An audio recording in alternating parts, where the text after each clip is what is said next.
준비 찬송 427장입니다. 준비 찬송 427장.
우리 함께 합심하여 참회의 기도를 드리심으로 주일 예배 주님 앞에 드립니다.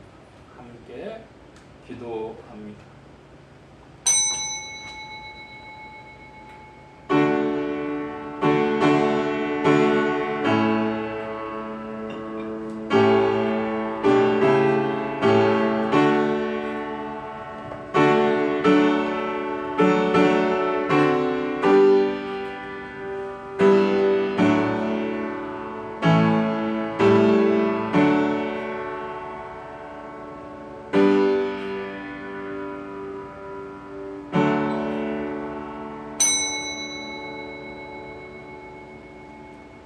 대저 주의 인자하심이 하늘 위에 광대하시며 주의 진실은 궁창에 미치나이다. 하나님이여 주는 하늘 위에 높이 들리시며 주의 영광이 온 세계 위에 높으시기를 원하나이다. 주의 사랑하는 자를 건지시기 위하여 우리에게 응답하사 오른손으로 구원하소서. 아멘.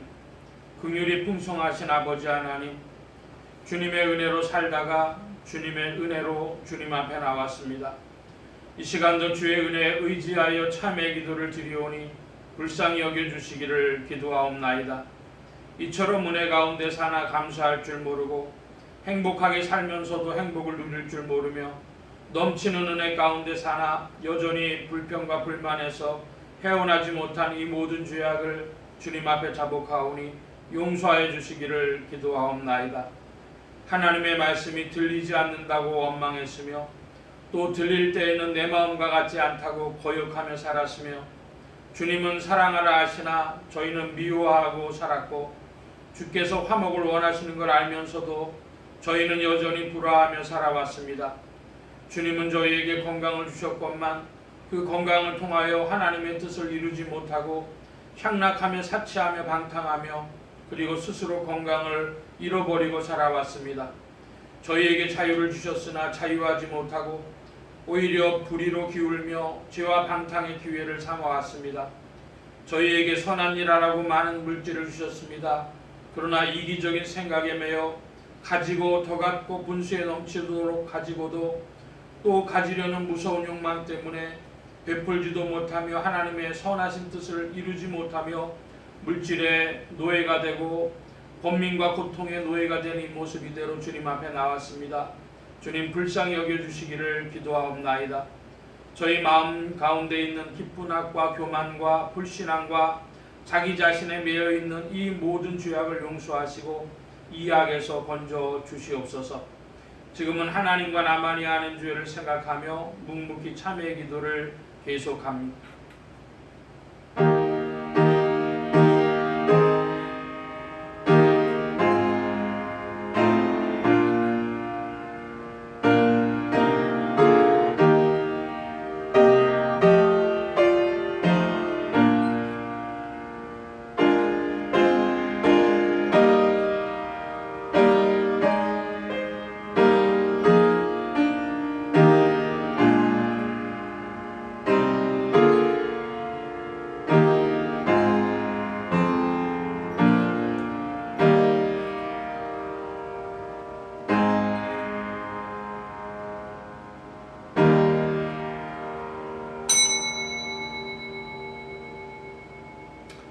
내가 율법으로 말미암아 율법을 향하여 죽었나니 이는 하나님을 향하여 살려 함이니라. 내가 그리스도와 함께 십자가에 못 박혔나니 그런즉 이제는 내가 산 것이 아니요 오직 내 안에 그리스도께서 사신 것이라. 그러므로 주 예수 그리스도 안에 있는 자에게 결코 정죄함이 없느니라. 아멘. 기립하셔서 57장 찬송합니다.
성시교도 교독문제 12번 함께 교독합니다.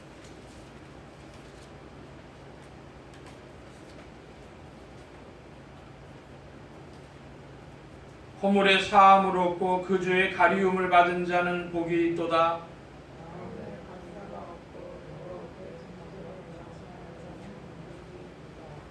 내가 토솔지 아니할 때 종일 신음함으로 내 뼈가 쇠하였도다.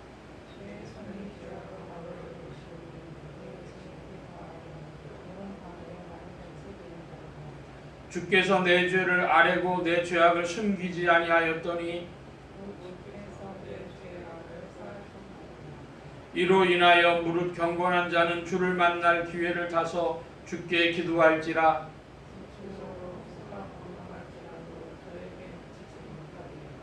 주는 나의 은신처 유언이 환난에서 나를 보호하시고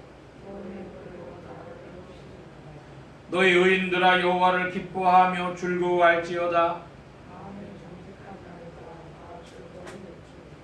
아멘.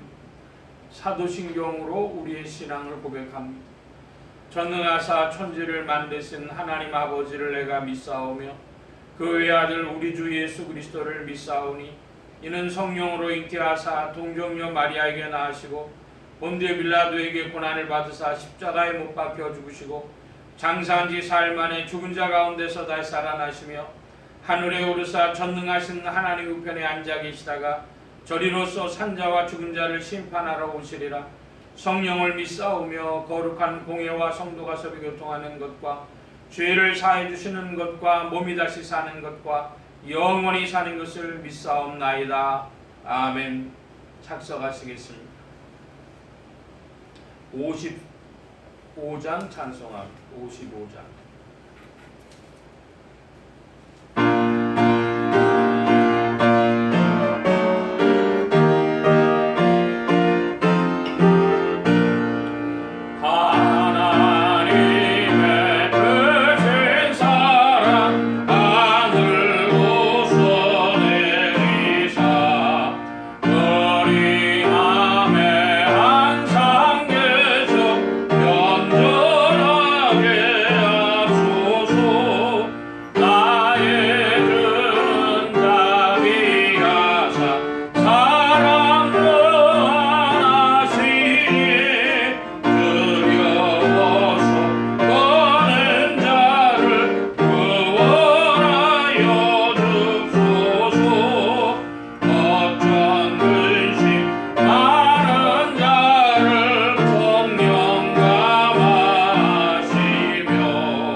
찬송합니다. 73장.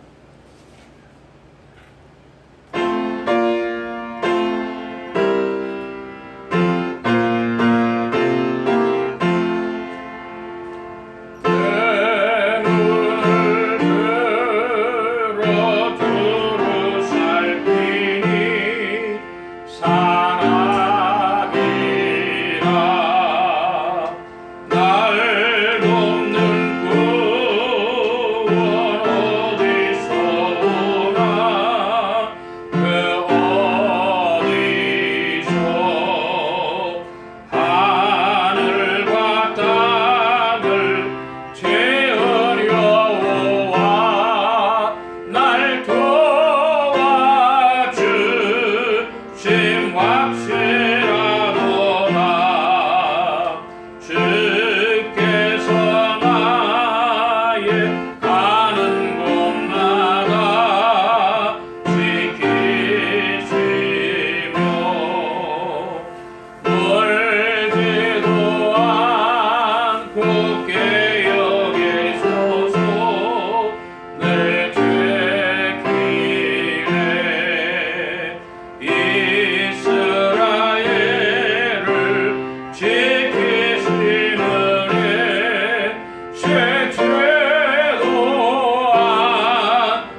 살펴주신다.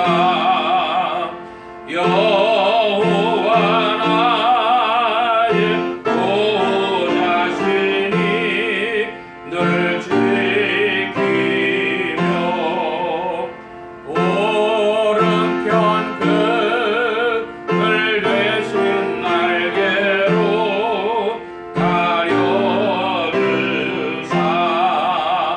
낮에는 해가 상치 못하며 또 밤에 달이 못하네.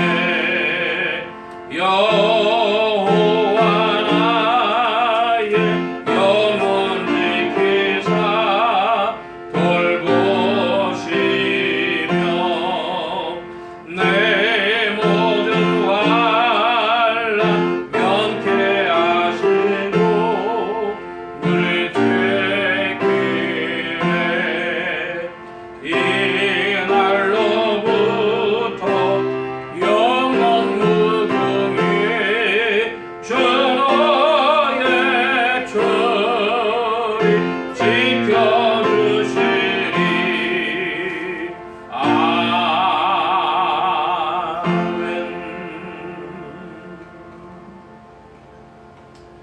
이 시간 우리 함께 합심하여 기도합니다. 주보 맨 뒤에 기도의 공동체란을 보아주시기 바랍니다. 아프리카 선교를 위해 기도하는 중에 시에라리온, 기니비사우 이런 서북부 지역 아프리카 나라들 위해서 나라의 평화와 안정과 성장이 있도록 합심하여 기도합니다. 지역 복음화를 위해 기도하는 중에 서울 중북부 지역 중 성북구, 강북구, 상계동지역 교회들이 복음 전함의 영혼들을 출소하도록 또 예수소망교회에 이 지역을 붙여주시도록 예수소망교회 성도들의 신앙 성장과 합심기도 제목을 위해서 오늘은 교회의 구역과 세례 권속들 이름 기억하시는 대로 부르며 기도하시기를 바랍니다. 부족한 종을 위해 기도해 주시기 바랍니다. 성령의 통치 아래 영육간의 강건함과 말씀의 충만함을 얻도록 또 모든 성대와 발성기관에 복을 주셔서 힘있게 유익하게 주의 말씀 증거할 수 있도록 우리 함께 합심하여 기도합니다. 각자 기도하시겠습니다.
만복의 근원 되신 하나님 감사합니다. 주의 크신 사랑이 오늘도 쉬지 않고 역사하여 만물을 운행하시고 사랑 중에 이끄시니 감사합니다. 오는 길에 개나리와 또 진달래가 활짝 핀 것을 보았습니다. 세상에 많은 걱정과 시름이 있을지라도 하나님의 은혜는 쉬지 않고 운행되어지며 주의 역사가 있는 것을 보고 기뻐하며 주님께 감사드립니다. 주의 인도하심을 더 굳게 믿는 믿음 가운데 전진하게 하여 주옵소서.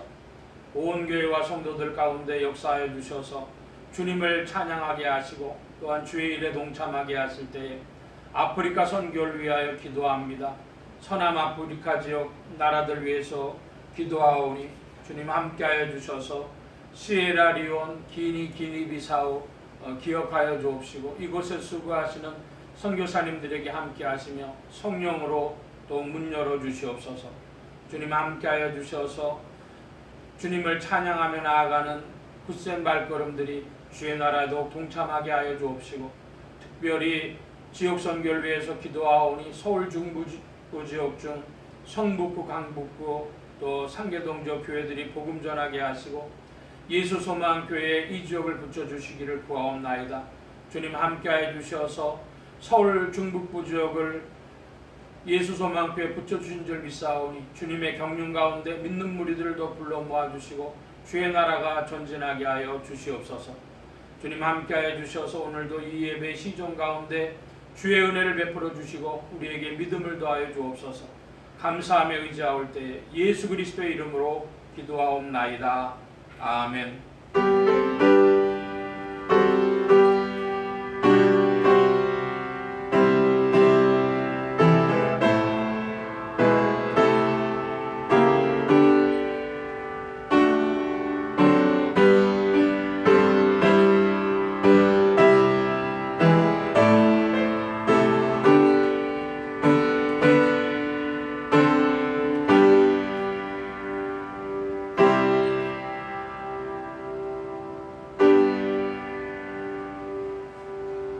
오늘 우리에게 주신 하나님의 말씀 요한계시록 제10장 요한계시록 제10장 1절로 11절까지의 말씀 중에서 1절로 3절까지만 함께 교독하여 보겠습니다. 신약의 409면 요한계시록 10장 1절로 3절입니다. 제가 먼저 한 절 봅니다. 내가 또 보니 다른 힘센 천사가 구름을 입고 하늘에서 내려오는데 그 머리 위에 무지개가 있고 그 얼굴은 해 같고 그 발은 불기둥 같으며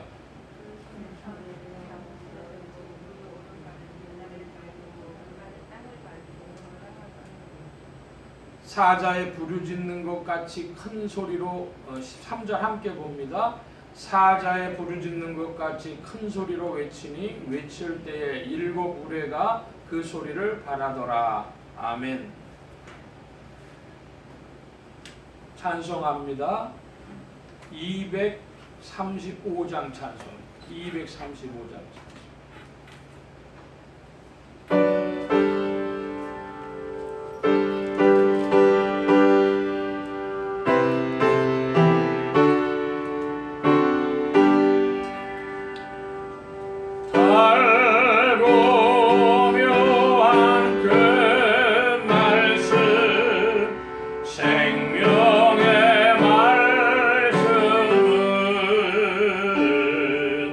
그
기도합니다. 만복의 근원 되신 하나님 감사합니다. 함께해 주셔서 오늘도 주의 복된 날 하늘문 활짝 여시며 심령의 문들 또한 활짝 열어주옵소서. 열린 문을 따라 주의 말씀이 심령들 중에 찾아가 영혼을 밝히는 빛이요 인생에 나아갈 바른 정로요 영의 참된 양식이 되게 하여 주옵소서. 부족한 것 십자가 뒤로 감춰주시며 성령의 두루마기로 입혀주옵소서. 말하는 입과 듣는 귀에 복 주신 바라오며 의지하올 때 예수 그리스도의 이름으로 기도하옵나이다. 아멘.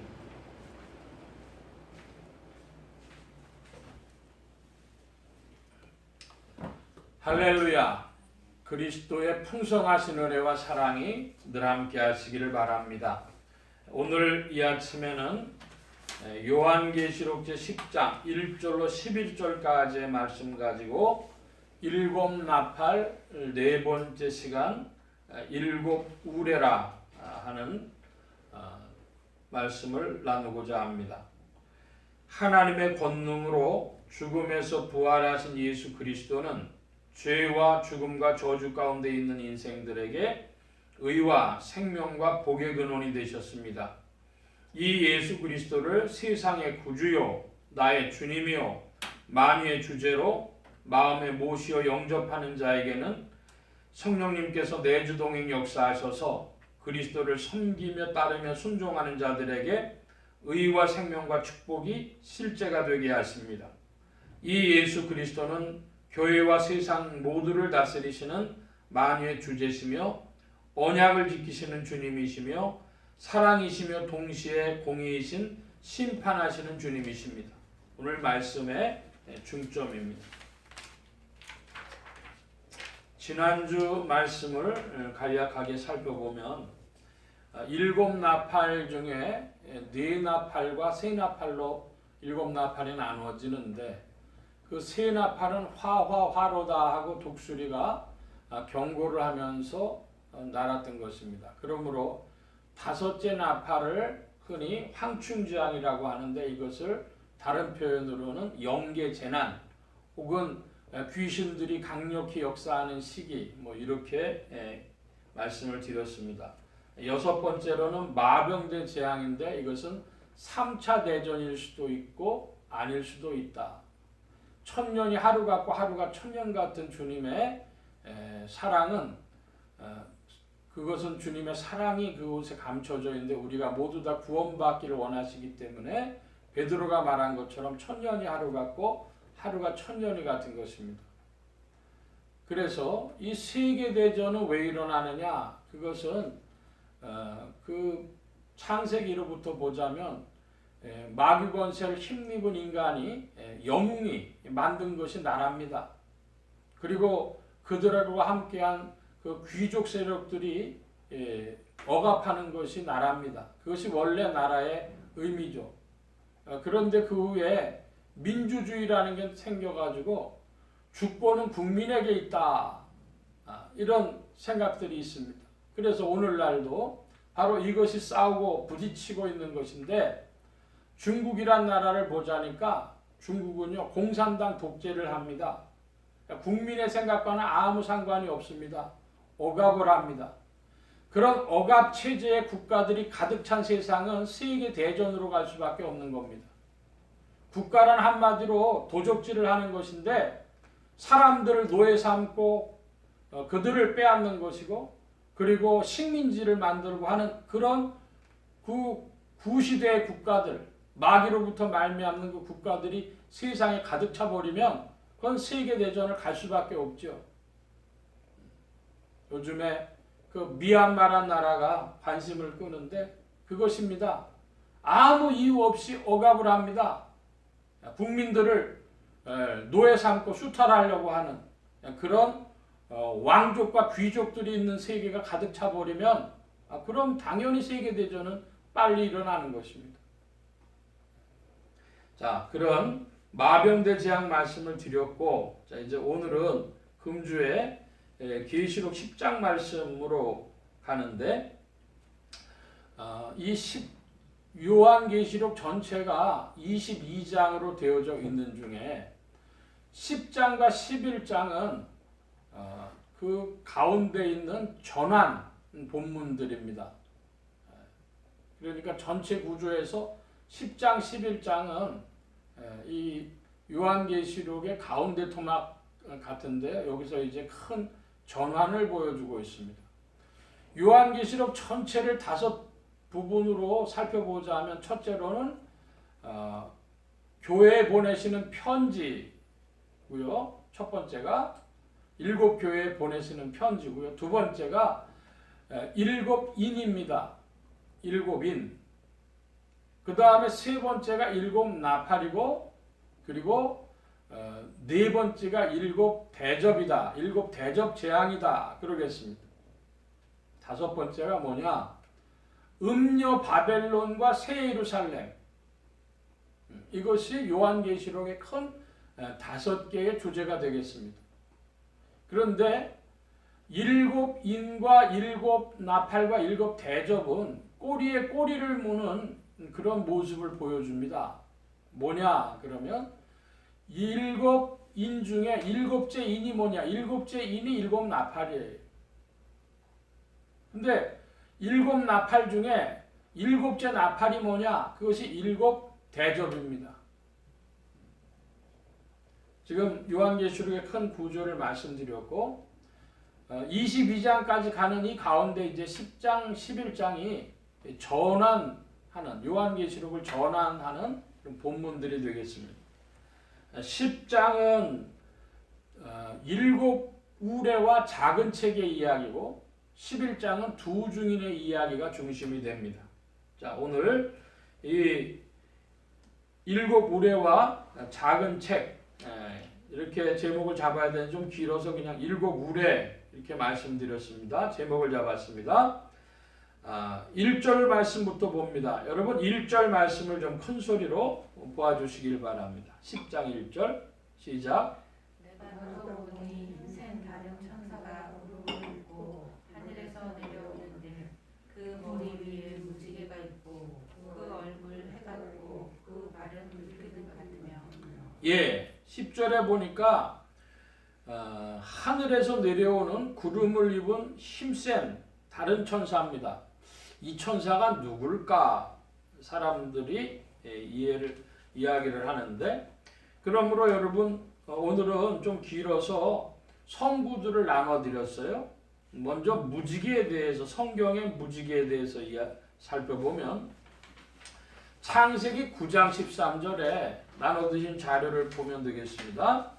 창세기 9장 13절에 내가 내 무지개를 구름 속에 두었나니 이것이 나의 세상과의 언약의 증거니라 그랬습니다. 그러니까 무지개는 언약을 말하는 것이죠. 또 창세기 9장 16절에 무지개가 구름 사이에 있으리니 내가 보고 나 하나님과 땅에 무릇 혈기 있는 모든 생물 사이에 영원한 언약을 기억하리라 그랬습니다. 그러니까 무지개는 언약의 증거가 되겠습니다. 언약의 상징. 자, 그런데 에스겔 1장 28절 볼까요? 에스겔 1장 28절을 함께 보겠습니다. 그 사면 광채의 모양은 비오는 날 구름에 있는 무지개 같으니 이는 여호와의 영광의 형상의 모양이라. 내가 보고 곧 엎드려 그 말씀을 하시는 자의 음성을 들으니라. 예, 무지개는 언약의 증거고 또 하나님의 형상의 모양이라는 거예요. 하나님의 영광의 형상의 모양이다. 그러니까 요한계시록으로 다시 돌아가 보면 그 머리 위에 무지개가 있다. 이것은요 하나님을 표현하는 것인데 그 중에서도 우리가 삼위일체 하나님이라고 하죠. 사역을 언약의 사역을 감당하신 예수 그리스도를 말하는 것입니다. 그래서 다른 힘센 천사란 누구냐? 예수 그리스도를 말하는 것이다. 그걸 또 보충하는 모습이 얼굴은 뭐 같아요? 해 같아요. 환히 빛나요. 진리의 광채이신 것입니다. 또 불기둥 같다 그랬는데요. 완전히 에너지 덩어리죠. 이 전능하심을 표현하는 것이다. 이렇게 봅니다. 자, 그래서 요한계시록 10장 1절에는 다른 힘센 다른 천사란 곧 그리스도를 말하는 것이고, 자 2절입니다. 2절 3절 저와 여러분이 같이 다시 한번 보겠습니다. 그 손에 펴놓인 작은 책을 들고 그 오른팔은 바다를 밟고 왼발은 땅을 밟고 사자의 부르짖는 것 같이 큰 소리로 외치니 외칠 때 7 우레가 그 소리를 말하더라. 자 여기 2절 보니까 주님께서 그리스도께서 힘센 다른 천사가 뭘 밟았냐 그랬더니 오른발은 바다를 밟고 왼발은 땅을 밟고 그랬습니다. 자 그러니까 여러분 만약에 어떤 물리적인 현상으로 이렇게 했다면은 어떻게 했어요? 땅과 바다를 밟을 수 없죠. 근데 땅과 바다가 상징적인 것이고 지금 이것을 상징적으로 보여주시는 것이기 때문에 이렇게 딱 밟고 쓰는 겁니다. 그럼 땅은 뭐고 바다는 뭐냐? 제가 성도님들은 여러 번 말씀드렸는데 땅은 뭐라고요? 땅은 믿음의 세계예요. 바다는 세상. 바다는 세상. 그래서 요한복음에 바다에서 우리가 낚시한 어부들이 고기를 낚죠. 근데 그 세상에 있는 물고기가 땅으로 올라오는 순간 뭐가 돼요? 양이 되는 거예요. 그것이 요한복음 말씀이죠. 요한복음에 내가 나를 사랑하느냐? 내 양을 치라. 153, 153마리의 물고기는 큰 물고기였어요. 이렇게 작은 거 아닙니다. 팔뚝까지 가는 건데요. 그런 그 물고기들이 탁 올라오니까 뭐가 돼? 올라오면 양이 됩니다. 그래서 바다에는 물고기, 땅에는 양. 성도들이 두 가지 모습이 있어요. 바다에서 건진 물고기, 주님께서 구원하신 것이고, 땅으로 올라오면요, 누굴 따라야 되겠어요? 목자를 따라야죠. 주의 말씀 따라서 신앙생활 잘해야 될 것입니다. 예수 그리스도께서 바다와 땅 모두를 밟고 계시다고 하는 것은 만유의 주제심을 밝히는 것입니다. 여러분, 예수님은 교회만 계시지 않습니다. 예수님은 세상의 구주시고 만유의 주제십니다. 할렐루야. 주님은요, 우리의 신앙만을 움직이시는 것이 아니라 이 모든 만물의 주제시고 주인이시니까, 제가 오늘 교회를 오면서요, 개나리를 지난주 토요일 날 봤을 때는 아주 몽우리가 졌었어요. 근데 일주일 만에 이게 확 피더라고요. 또 어떤 목사님이요, 진달래꽃 사진을 찍어서 저한테 보내주셨더라고요. 개나리 진달래가 우리 모르는 사이에요, 활짝 폈습니다. 만물을 주님이 다스리신다. 이 주님께서 영계만 움직이시는 게 아니고 사람만 움직이시는 게 아니고 이 자연 만물도 주님의 권능 가운데 다 운행되어지는 것입니다. 여러분, 불신자들까지라도 하나님께서 주목하고 계신 걸 믿으시기 바랍니다. 왜? 뭐 하셔야 되니까? 마지막 날에 심판하셔야 되니까.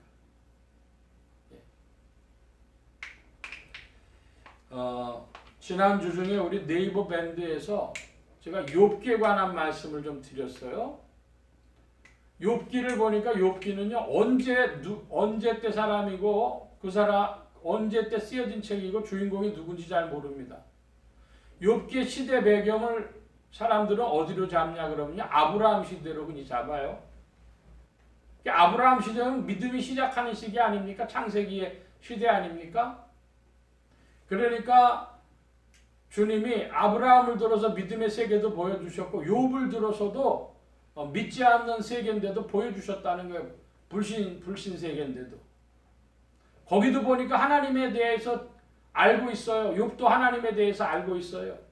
잘 알고 있어요. 그 욥이 뭐냐면 구속자가 살아계신 걸 내가 보리라는 그런 표현을 하고 있어요. 욥이요. 그러니까 자연 계신데요. 여러분, 제가 거기는 안 썼지만요, 사람들이 그런 질문을 합니다. 이순신 장군과 세종대왕이 구원받았을까요? 여러분, 예수님이 명목적으로 들어오지 않은 그 시대에 주님 어떻게 하셨을까 이야기합니다. 그러면 어떠셨을까요? 욥이 그리스도란 이름 들어본 적 없어도 욥도 구원 가운데 있었습니다. 그러니까 사람들이 뭐라고 얘기를 하냐 하면 하나님 안 믿는 사람들이라도 하나님 도와주세요를 사람들이 해요. 우리 복음이 한국에 들어와 가지고 100년 전에 평양에서 복음 전할 때 평양에 복음이 왜 확 번졌냐 그러냐면은 겨울이 되어서 대동강 물이 얼었잖아요. 그때 이제 노을 무렵인데 사람들이 그 위로 이제 막 건너 다닙니다. 그런데 어떤 중이 지나가다가요, 이게 얼음이 깨지니까 순식간에 부처님 살려주세요 해야 되는데요, 이 스님네가 지나가다 아이고 하나님 살려주세요 그랬 거예요. 그래서 사람들이 그 이야기가 평양에 퍼졌어요. 중도 급하니까 하나님 살려주세요 하더라. 그러면서 그게 평양이 전도되어지는, 선교되어지는데요, 굉장히 급격한 일을 했다 그래. 그처럼 이런 불신자들 마음에도요, 참으로 하나님에 대한 마음이 있습니다. 그들이 그리스도 이야기를 들었을 때 바로 주님을 간절히 찾고 구원을 찾는 이들이 그리스도 이야기를 들었을 때 주께로 돌아오는 것이죠. 여러분, 우리 지금 세상에 누가 그리스도의 이름을 기다리고 있을지 몰라요. 여러분, 주님의 이름을요 들고 전하기를, 사모하기를 축복합니다. 우리 교회 그 밴드를요 공개했어요. 그랬더니요, 지금 우리 교회 밴드의 사람이 50명이 됐어요. 예? 근데 거기 들어온 사람들이요, 뭐 광고하려고 들어온 사람도 꽤 있는 것 같더라고요. 아닌 사람도 있겠죠. 공개한 이유가 뭐예요? 누구든지 그리스도 얘기를 어떤 방식이든 들어야 되겠다. 제가 유튜브에도 올리고 네이버 밴드에도 올리는데요, 여러분 전도 따르게 할 거 없어요. 이제 21세기에 뭐 하면 돼요? 공유 눌러요. 공유. 아는 사람한테요, 유튜브 공유 눌러주시든지 네이버 밴드 눌러주시든지요, 공유해 주시기 바랍니다. 그게 전도하는 거죠. 자, 오른발은 바다를 밟고 왼발은 땅을 밟으신 분이 큰 소리로 외쳤습니다. 뭐라고 외쳤어요? 외칠 때 일곱 우레가 그 소리를 말했다 그래. 자, 여러분, 일곱 우레가 뭘까? 이제 우레에 대해서 우리가 살펴봅니다. 요한복음 12장 28, 29절에요. 하늘에서 난 소리가 있는데 28절입니다. 여러분 29절 봐주시기 바랍니다. 아버지여, 아버지의 이름을 영광스럽게 하옵소서 하시니 이에 하늘에서 소리가 나서 가로되 내가 이미 영광스럽게 하였고 또다시 영광스럽게 하리라 하신대.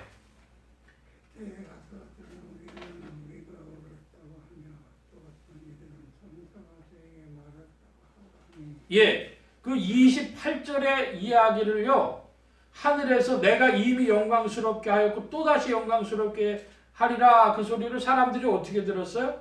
우레가 울었다. 우레의 소리처럼 들렸다는 거예요. 그래서 이 우레 소리, 이것은요 하늘에서 나는 음성과 같은 것입니다. 자, 그런데 우레 3번을 보면요, 요한계시록 8장 5절에 있어요. 8장 5절에 천사가 향로를 가지고 단위에 불을 담아다가 땅에 쏟음에 뇌성과 음성과 번개와 지진이 나더라. 자, 여러분, 이때 제가 이 음성에 대해 말씀드렸는데 하늘에서 들린 음성이 뭐라고 말씀드렸습니까? 하늘에서 뭐라고, 이 요한계시록 8장의 맥락에서는 뭐라고 음성이 들려야 맞아요? 하나님이 이제 그 나팔 재앙들을 말씀하시면서 주신 황충 재앙 뭐 이런 이제 재앙들로 들어가면서 주신 말씀이에요.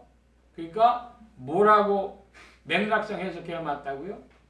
하늘에서 네 이놈들 하시는 이런 심판의 그런 음성이었을 것이다, 이렇게 말씀드린 바 있습니다.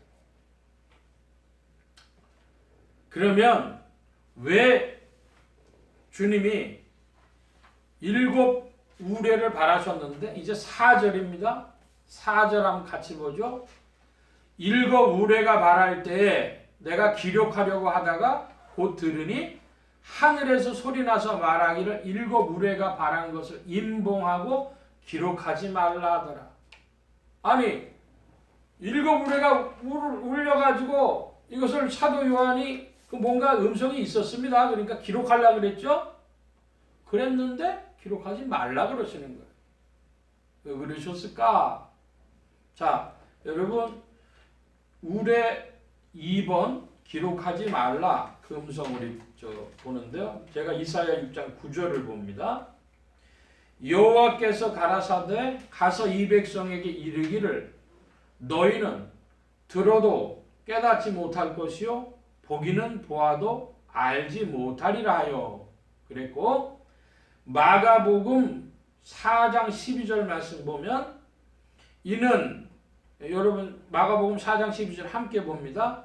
이는 저희는 보기는 보아도 알지 못하며 듣기는 들어도 깨닫지 못하게 하여 돌이켜 죄사함을 얻지 못하게 하려 함이니라 하시고. 예, 참 예수님은요 재미있는 일을 하셨어요. 뭐냐면요 보여주시는데 보기는 봐도 듣긴 들어도 깨닫지 못하고 듣지 못하게 하셨습니다. 그렇게 하신 게 뭐죠? 비유. 왜 자꾸 비유로 말씀하십니까? 듣기는 들어도 보기는 보아도 깨닫지 못하고 알지 못하게 하시려고 하신 것이죠. 자, 사도행전 28장 26절도 같은 맥락인데요. 일러스되 이 백성에게 가서 말하기를 너희가 듣기는 들어도 도무지 깨닫지 못하며 보기는 보아도 도무지 알지 못하는도다. 자, 절 좀 봐주시기 바랍니다. 왜 일곱 우레가 울게 하셨는데 그 기록하지 말라고 하셨을까? 그건요, 보기는 보아도 듣긴 들어도 깨닫지 못하고 알지 못하기 때문이고, 주님이 비유로 말씀하시는 것은요, 그걸 좀 알아보려고 하라는 것이죠. 자, 이게 무슨 말씀이냐? 여러분, 하늘에서 음성이 들렸는데 요한복음 12장의 말씀에서는요, 내 사랑하는 아들, 또 내가 영광스럽게 했다, 이런 좋은 음성들이 들려왔어요. 그런데요, 요한계시록 8장에서의 음성은요, 내 이놈들 하는 심판하시는 음성이에요. 자, 10장에서 이 들린 음성은요, 일곱 음성은요, 무슨 이야기였을까요? 이 일곱을 완전이라고 한다면요, 하나님이 내 이놈들 하시는 그 심판의 완전함을 표현하시는 것으로 첫 번째 이해할 수 있습니다. 근데 여러분, 하나님이 심판하시는 음성을 들려주셨어요. 내 이놈들 하시는 완전히 심판하시겠다 음성을 들려주셨는데, 여러분 그 음성이 여러분에게 어떻게 들립니까? 여러분, 그렇게 주님이 내 이놈들하고 말씀하신다는 얘기는 주님이 인생들을 어떻게 하신다는 거예요? 사랑하셨다는 거예요. 사랑하셨다는 것일 뿐 아니라 실은 사랑하고 계시다고 들어야 합니다. 여러분에게 그렇게 들리길 축복합니다.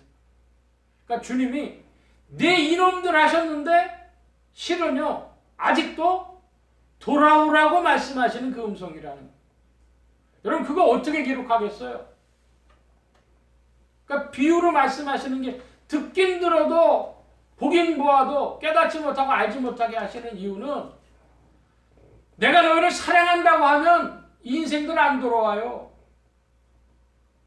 근데 이놈들 하면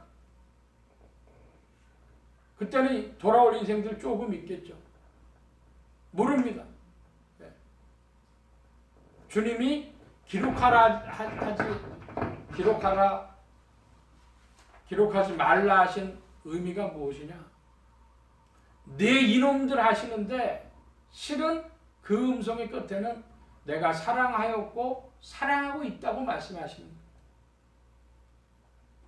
여러분 오늘날도 주님이요 세상을 심판하시는 것 같은데요. 이게 우리가 무슨 음성으로 들어야 되겠어요? 주께로 돌아오라는 음성으로 들어야 할 것입니다.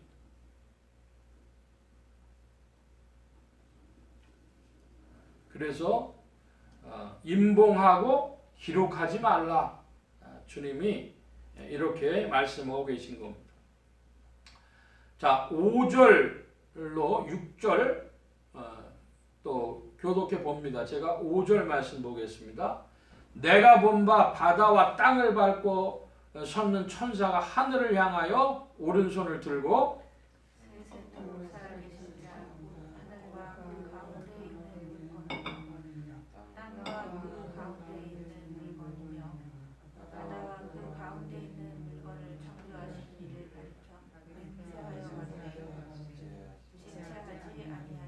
네, 여기 말씀에 보니까 맹세하여 가로되 그랬습니다.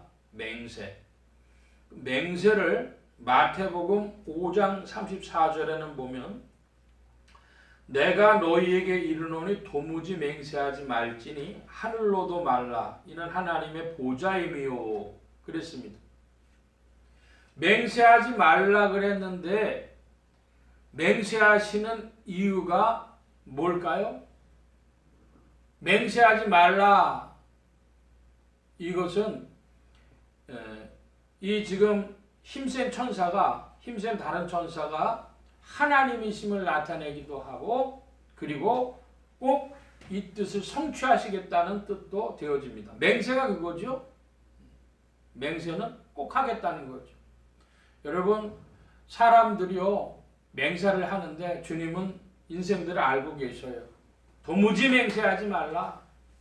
그 사람들의 맹세라는 것은요 피조물, 나약하기 짝이 없는 피조물의 맹세이기 때문에 믿을 게 못 됩니다.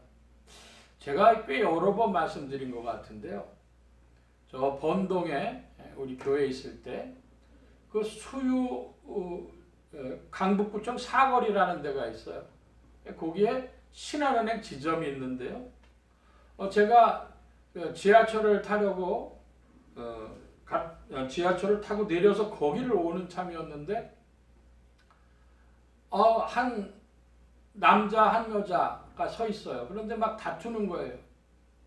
다투는데 여자는 뭘 들이대냐 하면은 사랑한다 그랬잖아 그러면서 얘기를 하는 거예요. 사랑한다 그랬잖아. 근데 그때 유행했던 말이 뭐냐면 사랑은 움직이는 거야.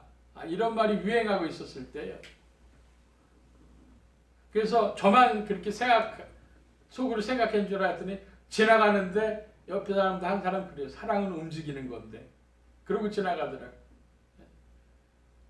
사람의 말을 믿을 게 있습니까? 맹세할 말 믿을 게 있습니까? 그런데 주님은요 맹세하셨다 그래. 지체하지 아니하리니 7절 8절 또 같이 한번 봅니다. 제가 7절 봅니다. 일곱째 천사가 소리내는 날 그 나팔을 불게 될 때에 하나님의 비밀이 그종 선지자들에게 전하신 복음과 같이 이루리라. 하늘에서 가서 내게 들리던 음성이 또 내게 말하여 가되 내가 가서 바다와 땅을 밟고 섰는 천사의 손에 펴놓인 책을 가지라. 예, 제가 그 맹세를 보면서 조금 5절을 지나갔는데요. 하늘을 향하여 오른손을 들었다 그러죠. 하늘 향해 오른손. 그러니까 이건 땅의 맹세가 아니에요. 주님이 말씀하시기를 하늘로도 말라 이는 하나님의 보좌임이요 그런데 하나님의 보좌를 천사가 가리키면서 맹세한 것이기 때문에요.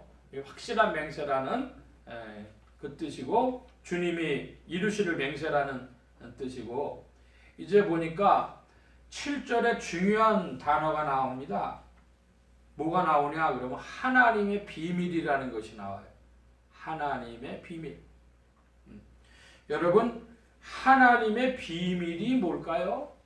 하나님의 비밀. 그럼 사람들은 생각이 많을 거예요. 하나님의 비밀이 뭘까? 굉장히 어려운 문제다. 이렇게 생각할 텐데요. 자, 먼저 고린도전서 4장 1절을 제가 보겠습니다. 사람이 마땅히 우리를 그리스도의 일꾼이요 하나님의 비밀을 맡은 자로 여길지어다. 자, 여기서 미루어 보면 일꾼이란 단어가 있는데 일꾼이라는 건요 뭘 맡아서 하는 자입니다. 그러니까 일꾼을 맡은 자로 대체하면 그리스도가 뭐가 되는 걸 알 수 있어요?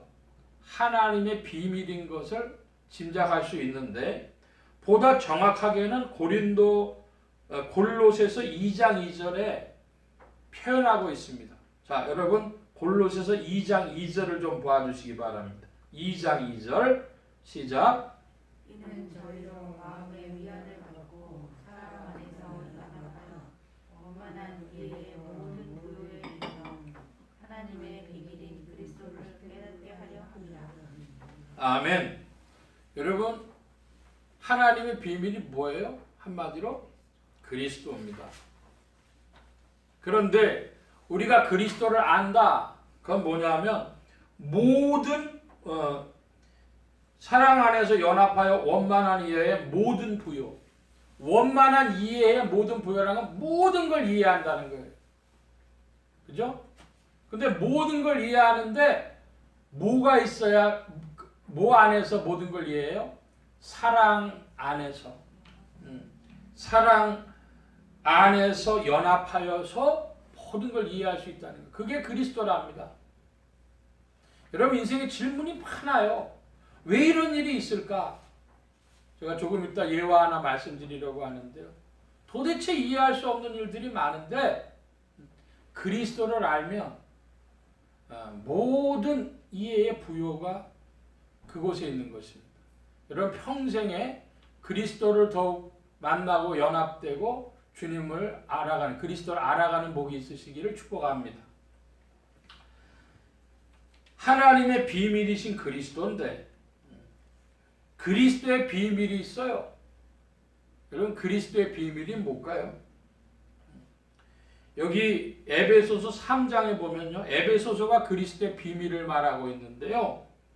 3장 4절에 이것을 읽으면 그리스도의 비밀을 내가 깨달은 것을 너희가 알 수 있으리라 그랬습니다. 그리스도의 비밀을 사도 바울이 깨달았다 그래요. 여러분 에베소서 5장 32절 좀 큰 소리로 봐주시기 바랍니다. 5장 32절 시작. 이 비밀이 크도다 내가 그리스도와 교회에 대하여 말하노라. 아멘. 예. 한마디로 무엇이냐? 하나님의 비밀이신 그리스도, 그리스도의 비밀인 교회 이것입니다. 그러면 요즘 말로 한 걸음 더 들어가 보면 교회의 비밀이 있어요. 교회의 비밀이 뭐냐? 교회의 비밀은 디모데전서 3장 9절에 깨끗한 양심에 믿음의 비밀을 가진 자라야 할지니 믿음의 비밀이라는 표현이 나오고요. 디모데전서 또 3장 16절에 크도다 경건의 비밀이요 그렇지 않다 하느니 없도다. 여러분 교회는 무엇입니까? 교회는 말씀과 믿음의 공동체. 말씀과 믿음의 공동체. 이제 오늘날 사람들이 교회를 어떻게 이해하느냐?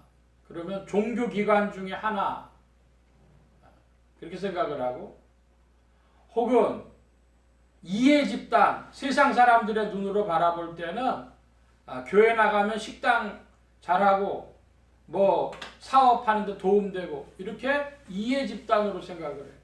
근데 여러분 교회는 무엇입니까? 교회는 무엇보다도 말씀과 믿음의 공동체입니다. 그리스도 자신이 말씀이라고도 할 수 있어요. 말씀이 육신이 되어 이 땅에 오신 분이시기 때문에. 그러므로 교회는 무엇과 함께 해야 됩니까? 성경과 함께. 성경의 빛을 비추시며 성도들을 이끄시는 성령과 함께. 이게 말씀과 함께 하는 거예요. 성경과 함께 성령과 함께 하는 것이 말씀과 함께하는 것이고요. 믿음과 경건의 공동체가 되어져야 합니다. 자, 이것이 9절 이하의 말씀과 같은데요. 8절 이하의 말씀과 같은데 8, 9절 두 절을 8절, 9절, 10절 서업절을 저와 여러분이 같이 보겠습니다. 제가 8절 봅니다. 하늘에서 나서 내게 들리던 음성이 또 내게 말하여 가로되 네가 가서 바다와 땅을 밟고 솟는 천사의 손에 펴놓인 책을 가지라 하기로 내가 천사에게 나아가 작은 책을 달라 한즉 천사가 어디 갖다 먹어보라.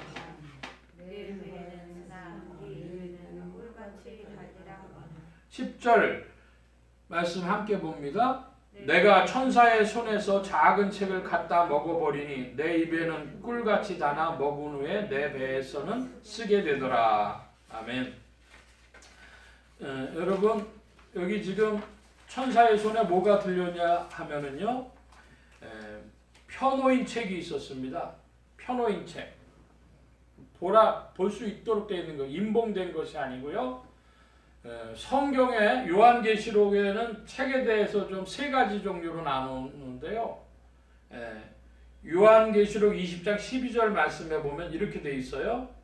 또 내가 보니 죽은 자들이 물온 데서와 그 보좌 앞에 섰는데 책들이 펴 있고 또 다른 책이 펴졌으니 곧 생명책이라. 죽은 자들이 자기 행위를 따라 책들에 기록된 대로 심판을 받으니. 자, 책이 세 권이 있는데요. 요한계시록이 말하는 책이 세 권. 첫째, 생명책입니다. 이건 하나의 단수로 되어 있어요. 한 권의 책이에요. 자, 그런데 책들이 펴 있다 그래요. 사람들마다 전부 책을 가지고 있어요. 자기 책을 가지고 있는데 이걸 보고 뭐라고 하냐? 자기 행위를 따라 책에 기록된 대로 심판받는다. 그러니까 사람들이 가지고 있는 책은 자기가 살아온 이야기를 다 적은 책이에요. 이걸 보고 행위록이라고도 부르는데요. 행위록은 사람마다 가지고 있으니까요. 복수입니다. 여러 권이죠. 그런데 지금 이제 10장에 나오는 힘센 천사의 손에 들린 펴진 책. 펴놓인 책은 뭐냐? 이것은 하나님의 말씀, 성경 말씀으로 봅니다. 그러니까 세 권의 책이 있어요. 하나는 생명책, 하나는 성경책, 하나는 행위록. 이렇게 세 권 책이 있다는 거예요. 하나님의 말씀인 성경은 우리에게 무엇과 같습니까? 시편에 보니까 꿀의 꿀송이보다도 달다 그랬어요. 우리 영혼에 참 단 말씀이에요. 이런 말씀이 있었구나. 참 신기하구나 할 정도로요. 우리가 말씀을 깨달을 때는요, 놀랍고 영혼 깊은 곳을 찌르고 신혼 골수를 찔러 쪼개는 것 같은 그런 말씀인데요. 이게 우리 영혼을 기쁘게 합니다. 꿀의 꿀송이보다도 답니다. 자, 근데 왜 배에서 쓰게 됐다 그랬을까? 왜 배에서 쓰게 되게 됐다고 할까? 결론부터 좀 말씀드리고 보면, 입에는 다나 배에는 쓴 말씀이란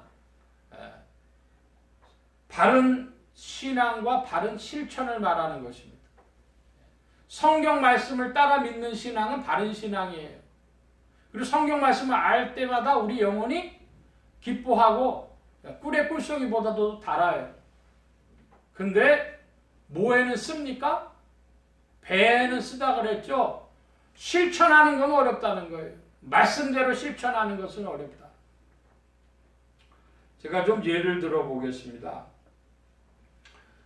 유튜브를 통해서 아무래도 정보를 많이 수집하게 되는데, 기독교 방송의 새롭게 하소서를 봤어요. 그랬더니 기독교 방송 유튜브 새롭게 하소서 3월 19일자에요. 재무상담사 김의수 센터장이라고 하는 분입니다. 이분이 500억 자산을 운용을 해주는 그런 지금 현재 일을 하고 있다 그럽니다. 이분이 살아온 자기 간증 이야기를 하는데, 부유하게 살았답니다. 아버지가 IMF 전까지 사업 잘하셨는데 IMF 때 파산해가지고 자기한테 넘어온 빚이 20억이 돼버렸어요. 자, 그래가지고 서울로 이제 올라왔는데 뭐 전단지 돌리고 뭐 이래가지고 겨우 80만 원을요 생활비를 만드는 거예요. 근데 부산에서 이제 딸아이를 낳습니다. 근데 그 딸아이가 이렇게 뭐 소아마비 같은 그런 어떤 장애가 있는 것 같아요. 그리고 또 간질이라고 흔히 간질이라고 하는 그런 병 증세가 있는 거예요. 그런 딸아이를 낳아서 이제 서울 와서 기르니까 13평짜리 그 임대 아파트, 국가에서 주는 임대 아파트 어떻게 겨우 들어가게 돼서 거기서 이제 살게 됐는데 자기가 한 달 벌어오는 건 80만 원이고 부인이 약사였답니다. 부인이 약사여가지고 부산에다가 그 약사 면허증만 걸어놓으면 들어오는 돈이 한 뭐 80만 원이나 이렇게 들어왔던 모양이에요. 그것은 생활비가 못 되고 그 아이 딸아이 병원비로 매달 이렇게 들어가는 거예요.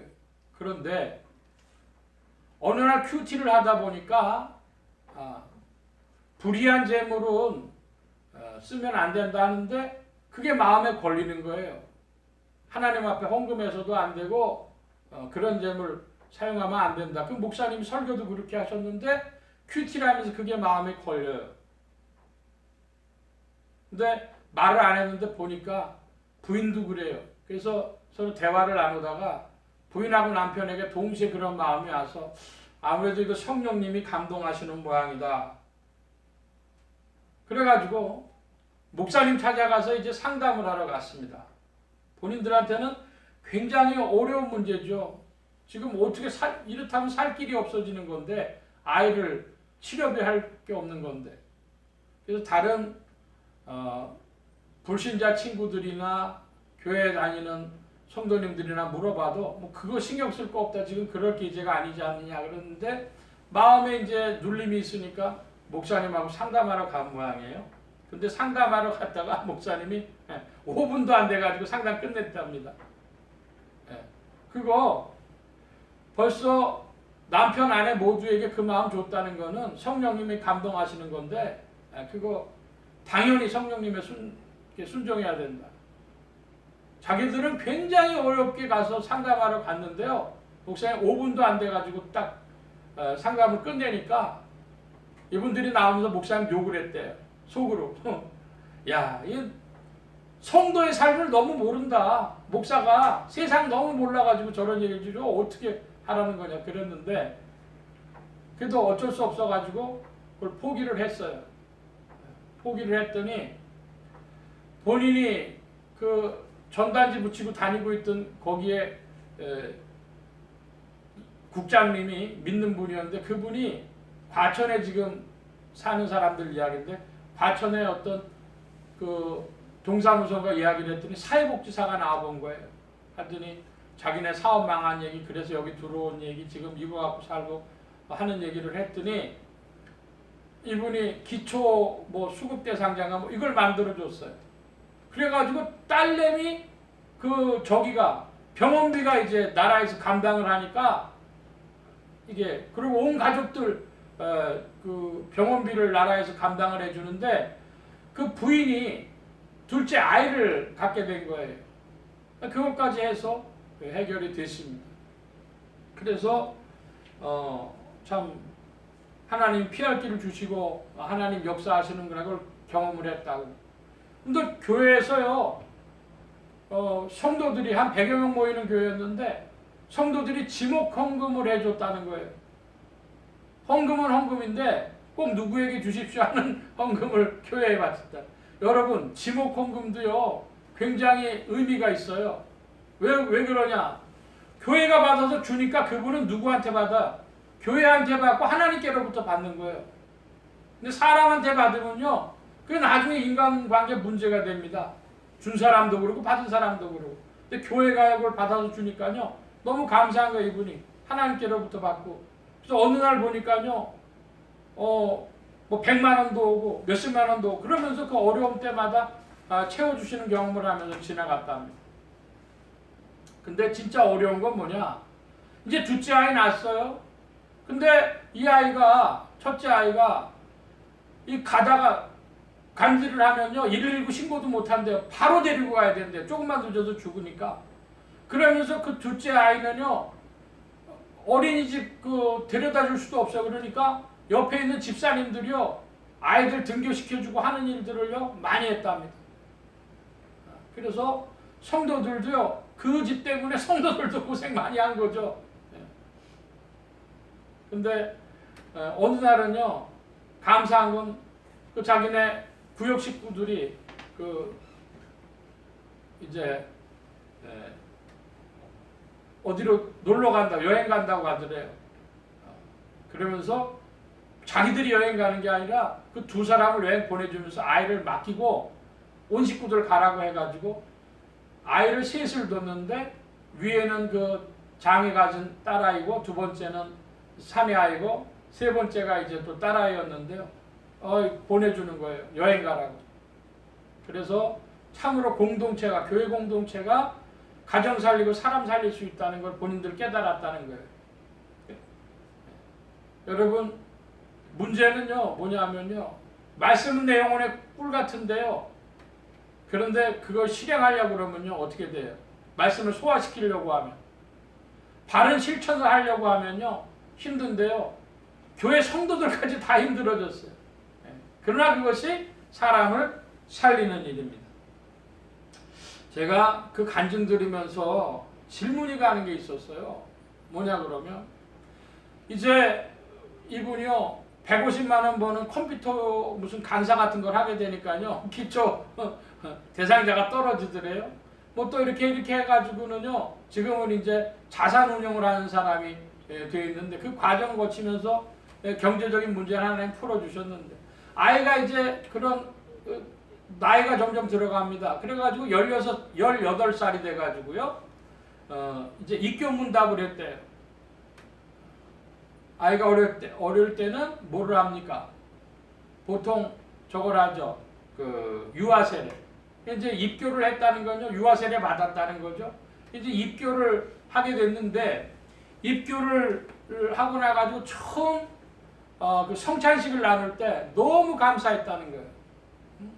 야, 하나님 이제 이렇게 하나님 우리 가정도 풀어주시고 온 가족들이요 그리스도 안에서 형제자매처럼 이렇게 하나님 그리스도 안에서 불러주신 감사하다고. 근데 딱 그러고요 1년인가 있다가 하나님 부르신 거예요 그 딸내미를. 저는 그 간증 들으면서 질문이 됐어요. 하나님은 도대체 어떤 분이실까? 하나님 왜 그 가정에 그 아이를 맡기셔가지고 20년 가까이 그 두 부부가 수고하게 하셨는데 이제 모든 게 좀 자리 잡아가는 것 같은데 그 딸을 왜 부르셨을까?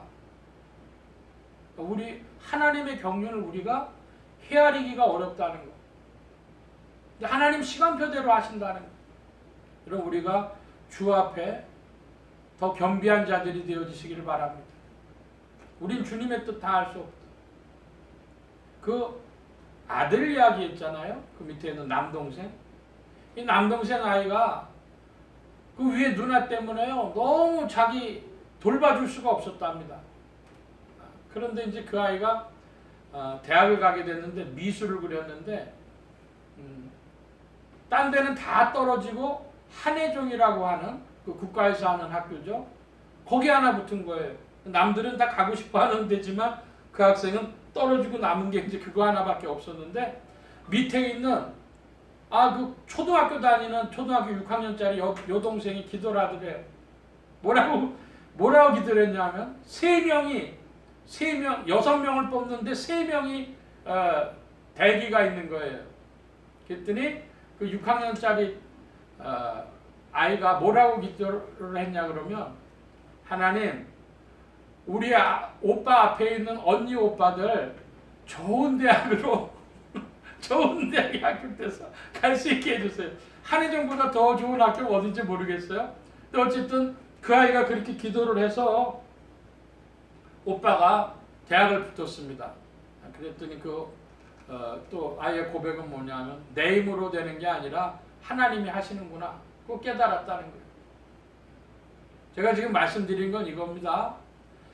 하나님의 말씀이 우리의 입에는, 우리 영혼에는 꿀의 꿀송이처럼 달지만 바른 신앙 갖는 것은 바른 신앙, 바른 교리를 갖는 것은 그런데 뭐가 어려워요? 그 말씀을 소화시키는 것.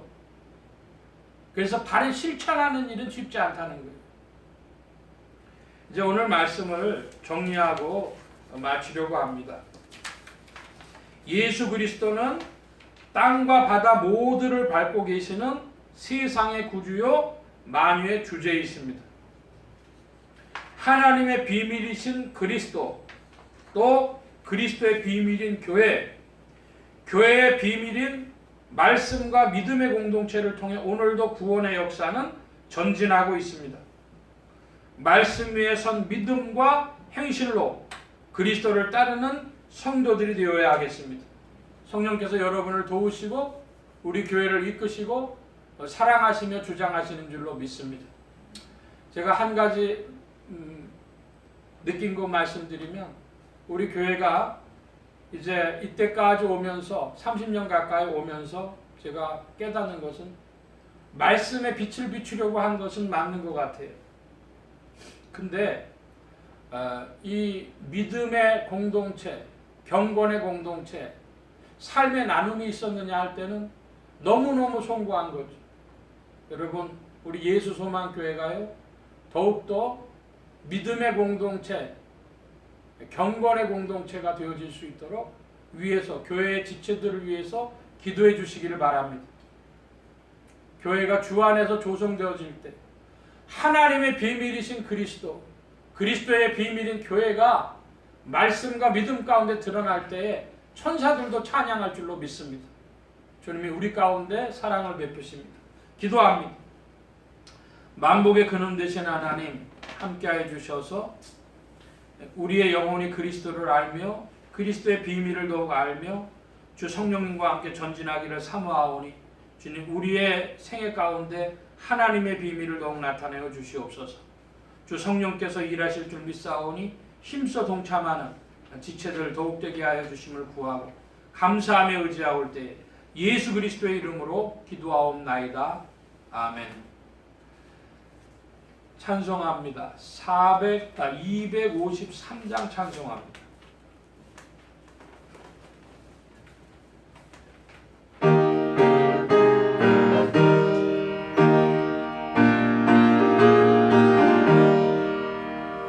그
시간 우리 함께 기도합니다. 각자 받으신 말씀 붙잡고 기도하시고 성령님 한 주간 인도하여 주옵소서.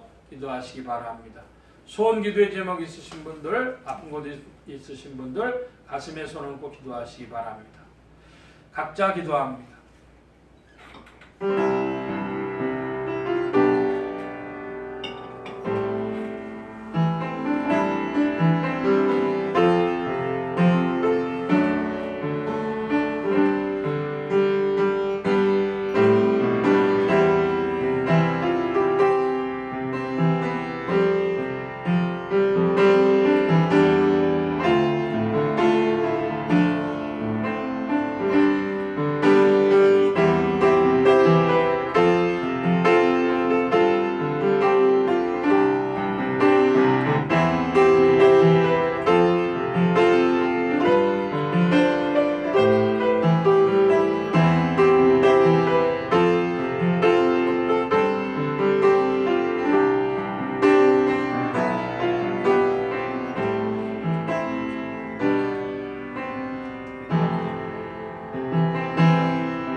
만복의 근원 되신 하나님 감사합니다. 오늘도 사랑하심을 입은 무리들 불러 모아주시고 겸손히 주님을 찬양하며 의지하게 하시고 주의 것 구별하여 예물 바치는 손길로 나오게 하셨사오니 여호와 이레 하나님 생애에 필요한 모든 것들 친히 예비하시며 공급하여 주옵소서.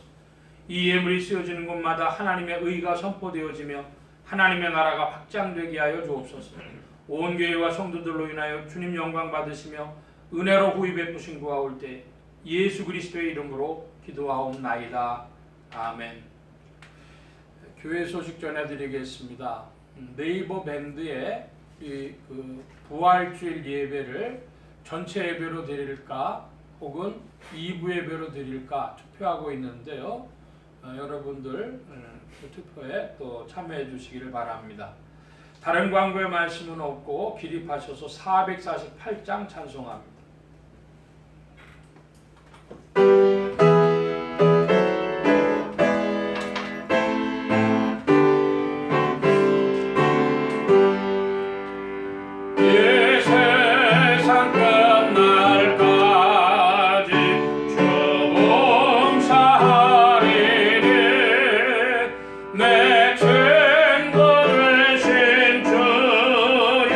늘 함께 하소서.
우리 주 예수 그리스도의 무한하신 은혜와 하나님 아버지의 극진하신 사랑하심과 성령님의 내주교통 역사 충만케 하심이 하나님의 비밀이신 그리스도, 그리스도의 비밀인 교회, 교회의 비밀인 믿음과 말씀과 믿음의 공동체를 더욱 깨달아가며 그리스도를 더욱 알아가며 원만한 이해의 부요에 이르러 하나님을 더욱 찬양하기를 사모하는 이 자리에 모인 모든 무리들 머리머리 위에, 또한 온라인 예배로 참여하는 심령들 머리머리 위에, 이들의 가정과 직장과 생업과 학업과 모든 출입과 만남과 건강 위에 이제로부터 늘 함께 계실지어다.